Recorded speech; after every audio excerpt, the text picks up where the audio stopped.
It started with a whisper of steel against a decade of growth. But when I saw what she had done to my sanctuary, the anger wasn't a flame. It was a foundation. And I knew my revenge wouldn't be a fence. It would be a fortress she could never touch. Mark had a routine, a sacred ritual that anchored his days. Every morning he'd step onto his back patio, a chipped mug of black coffee in hand, and breathe in the quiet. His privacy wasn't just a luxury, it was the entire purpose of his home. It was a dense, meticulously cared-for wall of leyland cypress hedges, a verdant barrier he had cultivated for over a decade. They stood at a formidable 10 feet tall, a living, breathing fortress that perfectly shielded his world from the prying eyes of the street and, more importantly, from his new neighbor, a woman named Karen. Karen had moved in 6 months ago. She was a woman of stark lines and aggressive angles, from the sharp bob of her hair to the perpetually pinched expression on her face.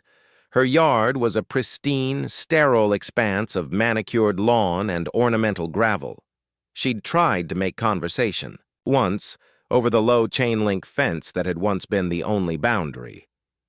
"That hedge is a menace," she'd said, her voice a brittle shard of glass. "It's taking up half the sunlight in my garden. You know, a good homeowner would consider their neighbors." Mark had just smiled, a gentle, practiced gesture of non-engagement. "It's a privacy hedge," he'd explained calmly. "It's a big part of why I bought the house." Her lips had thinned into a pale line. "Well, I guess some people just don't care about the community." It was a cold, quiet war, fought with passive-aggressive lawn care and pointed remarks. He'd ignore the way she'd rev her gas-powered leaf blower directly at his fence line, sending a blizzard of her dust and debris onto his patio. He'd grit his teeth through the loud, late-night gatherings she'd host, where laughter that sounded like braying donkeys would echo across the quiet suburban street. But the Hedges, his beautiful, silent guardians, had always been there to absorb the worst of it. They were his line in the sand, the physical manifestation of his right to be left alone. One Tuesday morning, the air felt different, thinner. The sunlight felt too bright, too direct on his face. He stepped onto the patio, his mug of coffee suddenly heavy in his hand, and he saw it. It wasn't a trim. It wasn't a mistake. It was an atrocity. The entire side of his hedge facing her property, the side that had taken 10 years to grow into, a seamless, impenetrable wall, had been brutally hacked down. The once uniform green was now a jagged, mangled mess of bare branches and sawed-off stumps. It was as if some monstrous, enraged creature had taken a chainsaw and just gone to town. The largest, thickest trunks, the very heart of the hedge, had been severed cleanly at their base. They were dying. He could see the pale, exposed wood, the raw wounds of his sanctuary. A cold, sick feeling coiled in his stomach, a mixture of disbelief and pure, unadulterated violation. He dropped the mug, and it shattered on the patio, the dark coffee spreading like a stain. Through the gaping, ruinous holes in his hedge, he could see Karen on her patio, a wide, triumphant smile on her face as she watered a pot of crimson flowers. The smile wasn't directed at him, but he felt it all the same. It was a private victory she was reveling in, an act of sheer malicious spite. He walked to the fence, his feet crunching on the ceramic shards. He didn't know what he would say. His mind was a blank canvas of white-hot rage. Karen looked up as he approached, her smile never faltering. "Oh, morning, Mark," she said, her voice dripping with artificial sweetness. "Did you see? I hired a landscaper to clear out all that mess. You can finally get some proper sunlight over here." You cut down my hedges," Mark said, the words feeling foreign and small in his mouth. "I didn't cut them down, Mark," she corrected, her tone patronizing. "I had them removed. They were encroaching on my property line. My landscaper told me they were a full 3 feet over, and that's a liability." The lie was so bald, so audacious, it almost took his breath away. He stared at the destruction.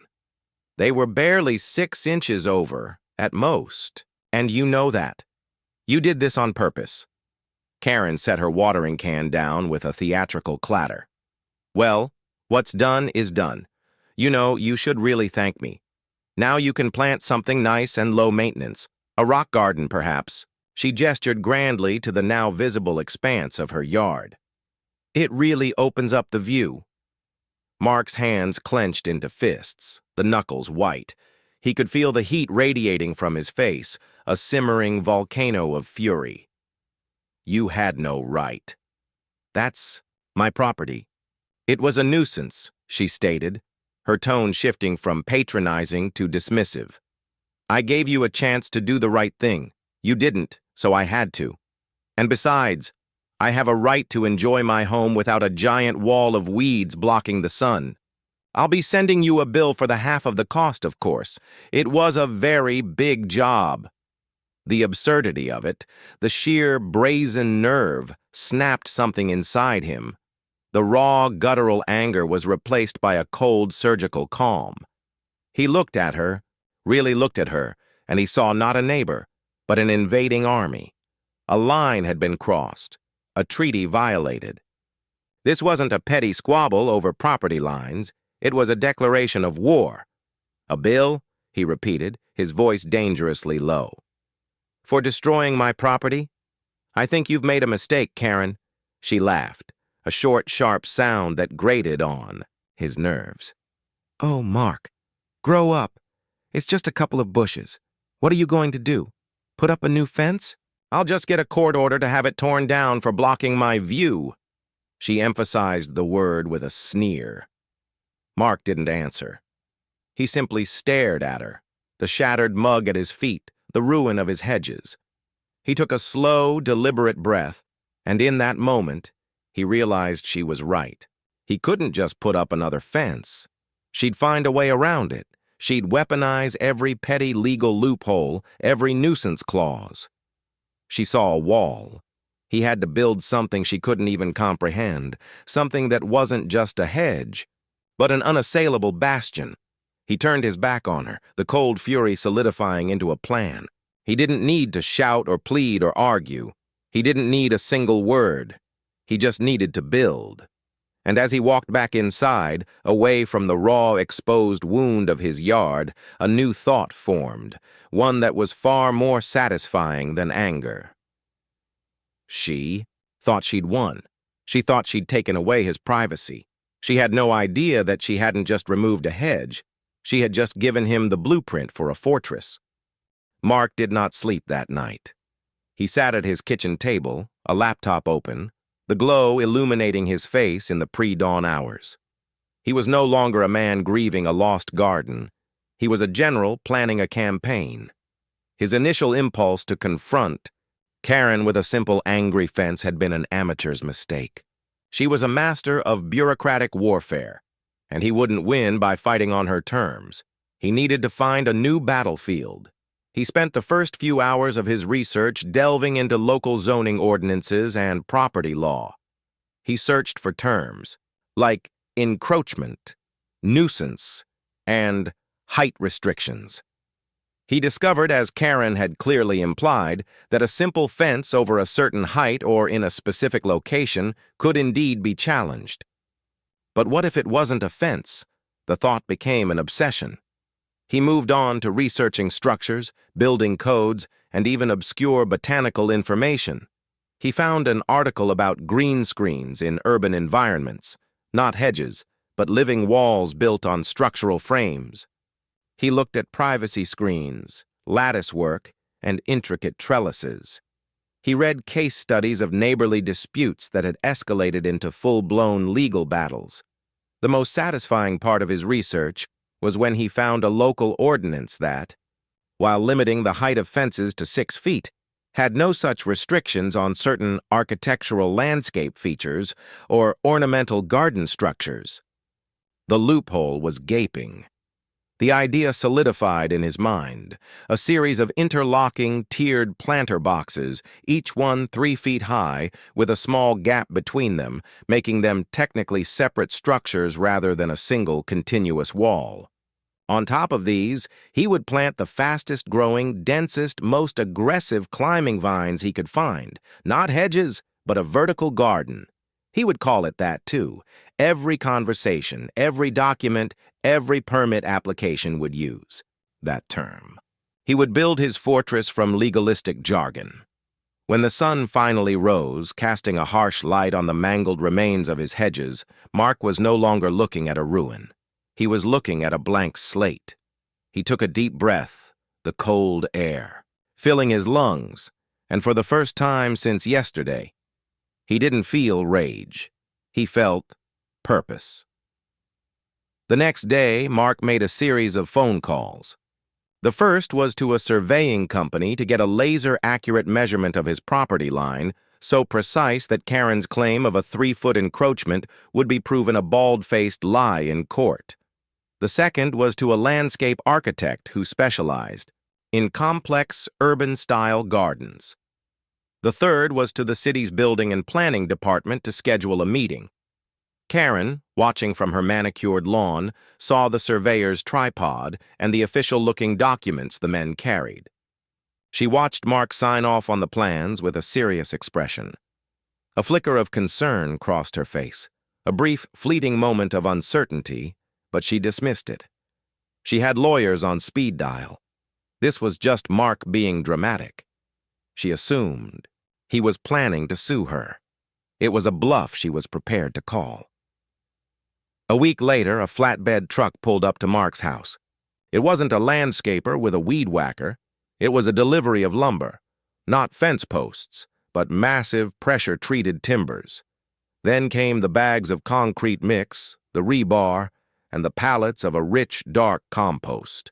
Mark had taken the week off from work, and he was out in the yard from dawn until dusk, sketching, measuring, and marking the ground with brightly colored spray paint. Karen watched him from her kitchen window, a look of perplexed annoyance on her face. "What is he doing?" she muttered to her husband, who was engrossed in the morning paper. "Is he building a deck on his property line?" "It's his yard, Karen," her husband replied without looking up. "Let him do what he wants." "But it's right on." "The property line! It's going to block my view," she insisted. The sound of a concrete mixer, a rhythmic, grinding churn, started the next morning. It was loud, industrial, and utterly relentless. Mark was pouring the foundations. He had hired a small crew of 3 men, and they worked with the brutal efficiency of professionals. They dug deep, perfectly aligned trenches, set the rebar cages, and then filled them with the wet gray concrete. The work was slow, but every day the foundation for Mark's vertical garden grew more solid, more imposing. Karen couldn't stand it. The constant noise, the sight of the men working so diligently, the sheer scale of the project was unnerving. One afternoon, she stomped over to the property line, her hands on her hips. "Mark!" she yelled over the rumble of the mixer. "Mark!" paused, wiping sweat from his brow. He didn't turn to face her fully, a deliberate act of dismissal. "Karen," he said, his voice flat. "What is all this?" she demanded, gesturing wildly. "You can't build a structure like this right on the property line. It's an eyesore, and it's going to block all the sunlight from my patio." "It's a vertical garden," Mark said, his voice even and calm. "As per city code, a vertical garden is an ornamental structure. It's also 10 feet inside my property line." He pointed to a small, brightly colored flag he'd placed on the lawn, the official-looking marker of his new property line. The surveyor's notes were already stapled to a post nearby. He had made sure of it. Karen scoffed. "A vertical garden? Don't be ridiculous. It's a wall, and it's going to ruin my property value. My neighbors are going to hate this." "You already took care of my property value, Karen," Mark replied, finally meeting her gaze. His eyes were cold and without emotion. He didn't raise his voice. He didn't need to. And as for the neighbors, I've already spoken to them. They're very excited to see what I'm building. Karen's face, usually so composed in its pinched disapproval, wavered for a moment. Mark hadn't just gotten angry. He had gotten cold. He had gotten meticulous. He was playing a game she didn't know the rules to, and it was clear he was winning. "I'm calling the city," she bluffed. "I'm calling a lawyer. You can't do this." "Feel free," Mark said, his tone still perfectly even. "All the permits are in order, and I'd be happy to speak with your lawyer. I'm sure they'd be fascinated to see the documentation I have from my surveyor and the estimate you tried to send me for destroying my property." He smiled then, a small, humorless curve of his lips. "It's all very above board." She stood there, speechless, the carefully constructed edifice of her authority crumbling around her. She had expected rage, yelling, and a simple, easily defeatable fence. She had not expected this quiet, methodical destruction of her peace of mind, all done in the name of a vertical garden. She hadn't just lost a battle, she had walked right into a trap, and as the concrete mixer roared back to life, it wasn't just mixing cement, it was mixing the foundation of her new, inescapable reality. The construction was a symphony of disciplined, methodical revenge. For 3 weeks, the rhythmic thud of hammers, the high-pitched whine of saws, and the grumble of concrete mixers had replaced the morning bird song.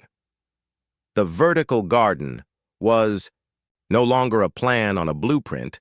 It was a physical monument to Mark's cold fury. The massive, interlocking cedar boxes rose in perfect 3-foot-high tiers, a series of geometric steps marching down the length of his property line. They were bolted to the concrete foundations, each one a solid, unmovable testament to his meticulous planning. Rebar cages, like skeletal spines, stood ready to support the next phase. Karen watched from her kitchen window, her face a mask of escalating disbelief and impotent rage. She had called the city only to be told, in a detached, bureaucratic voice, that Mr. Peterson had submitted the proper permits for an architectural landscape feature. She had consulted her lawyer, who, after reviewing the documents, advised her that a lawsuit would be a waste of time and money, as the structure was well within Mark's property line and complied with all municipal codes. It wasn't a fence. It wasn't a wall. It was a garden, a fortress disguised as a garden. Faced with a legal brick wall, Karen resorted to a campaign of psychological warfare. She installed a motion-activated spotlight on her patio that would snap on every time a worker moved, bathing them in a blinding glare. She started blaring talk radio from an outdoor speaker, the static-laced political debates, a deliberate and irritating cacophony. She even tried to offer the construction crew lukewarm sodas and small, awkward cakes, a thinly veiled attempt to get them to turn on Mark. The crew, hardened professionals, ignored her, their movements precise and unwavering. One of them, a burly man with a weathered face, simply stared at her until she retreated, his silence a more potent rebuke than any words. Her neighbors, however, were not silent. Mrs. Evans, a retired schoolteacher from 2 doors down, came over one afternoon as Mark was hauling a heavy bag of soil. "Mark, dear, it's marvelous," she said, her voice a warm balm. She ran a hand along the rough cedar. "It's so much more elegant than those old hedges. And the way you've designed it, it almost feels like a piece of art." Mark paused, exhausted, but buoyed by her words. "Thank you, Mrs. Evans. It's a lot of work." "Well, it shows." "You know," she leaned in conspiratorially, her voice dropping to a whisper, "ever since she moved in, things have been a bit tense. It's nice to see something beautiful being built in response." The subtext was clear. The neighborhood was watching. They had seen the gas-powered leaf blower, the late-night parties, the petty provocations. And they had seen the aftermath. Mark wasn't just building a wall. He was building a statement, and his neighbors were, for the most part, on his side. This public show of support was the final devastating blow to Karen's composure. She saw the quiet smiles from the mailman, the small waves from passing dog. Walkers. They weren't just looking at the structure. They were looking at her. And in their gaze, she saw judgment. Her frustration festered, curdling into a dangerous cocktail of humiliation and rage. She had to do something. The fortress was nearly complete. Mark had begun planting the vines. He had chosen Virginia creeper and climbing hydrangeas, fast-growing hardy species known for their aggressive, almost wild growth. He was deliberately choosing plants that would reclaim the space with a vengeance, the very opposite of Karen's sterile, manicured aesthetic. That night, a full moon cast the yard in a silver glow. Mark was inside, poring over catalogs for automated irrigation systems. The construction site was still. He heard a noise, a furtive rustle from the darkness outside, but dismissed it as a raccoon. On her side of the fence, Karen moved like a ghost. She was dressed in all black, a pair of gardening gloves on her hands, and a large, unmarked plastic jug in her other. It was a powerful herbicide, a concentrated chemical she'd found in the back of her garage, used to kill stubborn weeds. In her gravel path, she had considered her options. She couldn't tear the wall down, but she could kill its very heart. She would poison his vines, turn his beautiful new fortress into a decaying, ugly monument to his failure. It was the perfect crime. A few drops of clear liquid, and his grand plan would shrivel into nothing. She crept to the closest planter box, her breath coming in short, gasping hitches. The moonlight glinted off the new soil. She unscrewed the cap of the jug, the acrid chemical smell rising to meet her. A triumphant smile, a shadow of the one she wore after cutting his hedges, played on her lips. She began to pour the liquid. A steady, deliberate stream. Suddenly, a blinding light snapped on, not from her house, but from the window of the Evans. A voice, clear and sharp in the night, rang out. "Karen, what on earth are you doing?" Karen froze. The jug tipped, and a thick, dark stream of liquid cascaded down the side of the planter box, splashing onto her pristine white tennis shoes. The liquid wasn't a weed killer. It wasn't clear. It was a viscous, dark brown. It was something she had been saving for her own lawn. A powerful, fast-acting liquid fertilizer, the kind that promised explosive, almost unnatural growth. She had grabbed the wrong bottle in her haste. The one with the clear liquid was still sitting on her own patio table right where she had left it. She had just fed Mark's fortress, and it was going to grow. The light from the Evans window, now joined by another from across the street, illuminated her standing there, a bottle of potent fertilizer in her hand, caught in the act of trying to destroy something she had just given the perfect fuel to. The neighborly spectacle was over as quickly as it had begun, but the consequences lingered in the harsh morning light. Mrs. Evans, the retired teacher, stood on her own lawn, hands clasped over her mouth, while the man from across the street simply retreated into his house, shaking his head. Karen, humiliated, scrambled away from the planter box, her face a blazing shade of crimson. She fumbled with the jug of fertilizer, the dark stain on her tennis shoe a constant, damning reminder.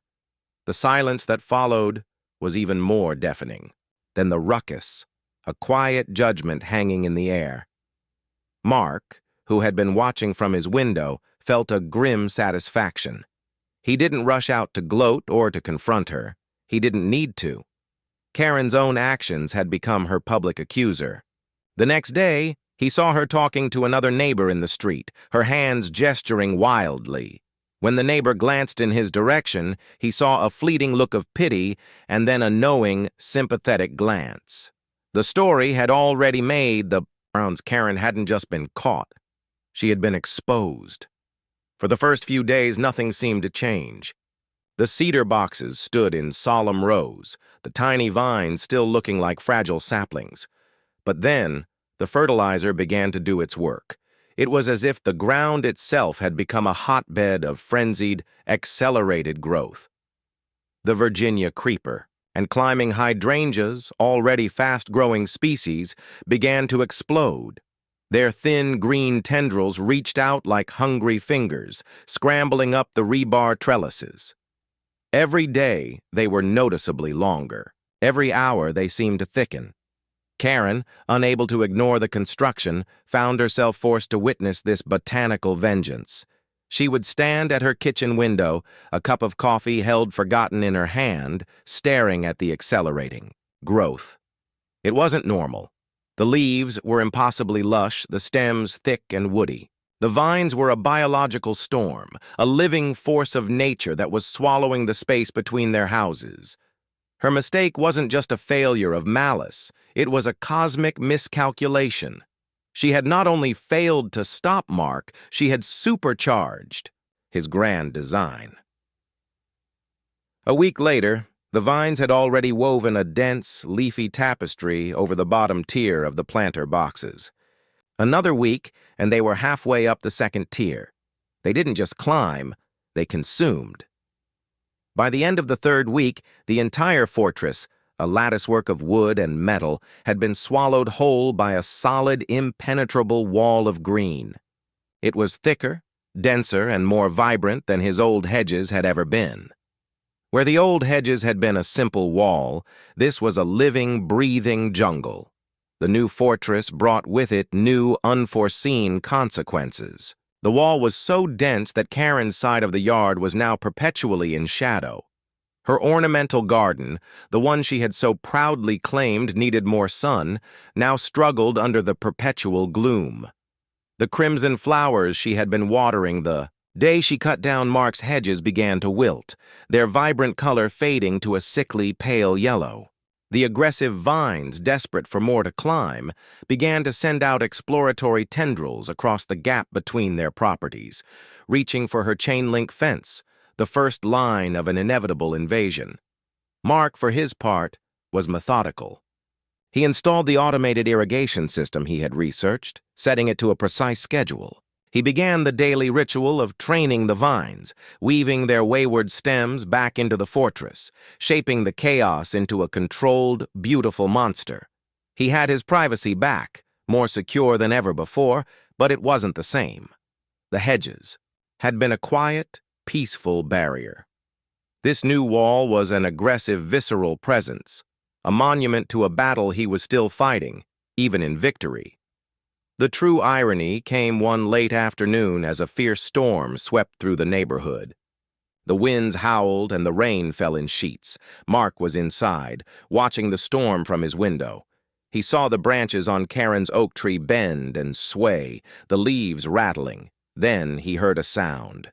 Not a crash, but a long, grinding shriek of metal. He watched in slow motion as Karen's brand-new white vinyl privacy fence, the one she had been so proud of, buckled under the force of the wind. A massive gust hit, and a whole section of it simply tore away from its posts, twisting and snapping before it crashed into the side of her house.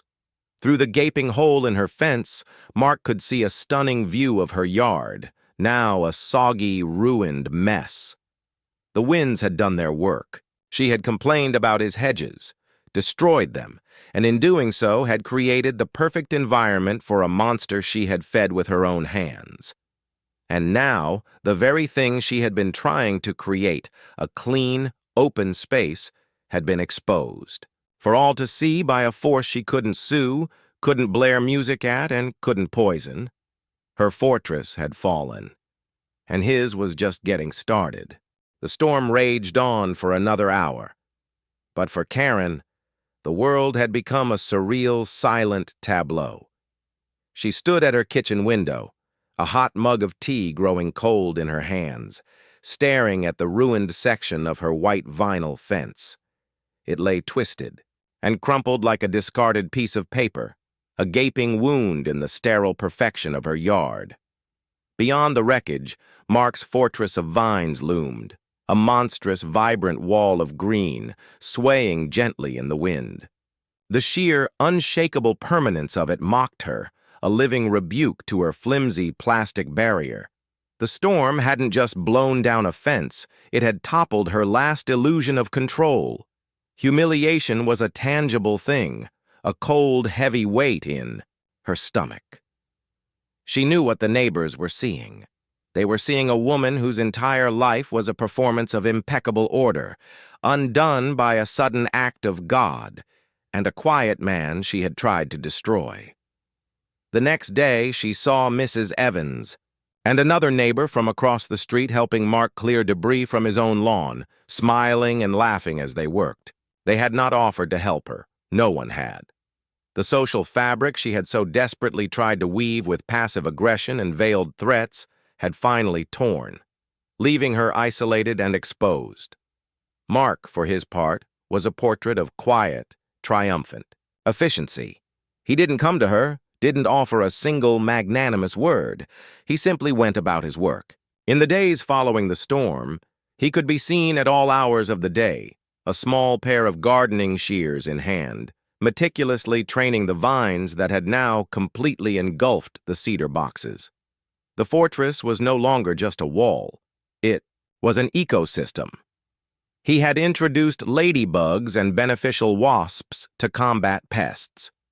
He had installed a small, unobtrusive birdhouse within the leafy canopy, and soon a pair of wrens began to build a nest.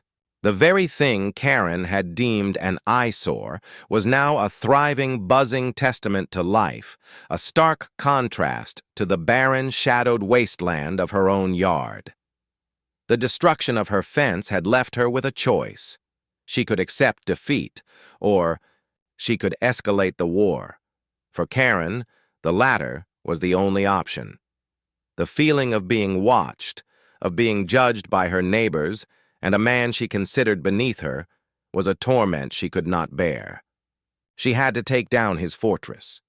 The legal routes had failed. The underhanded, passive-aggressive moves had backfired. She was out of options, which meant she had to create her own. Her plan formed in the sleepless hours of the night, a dark and desperate Hail Mary.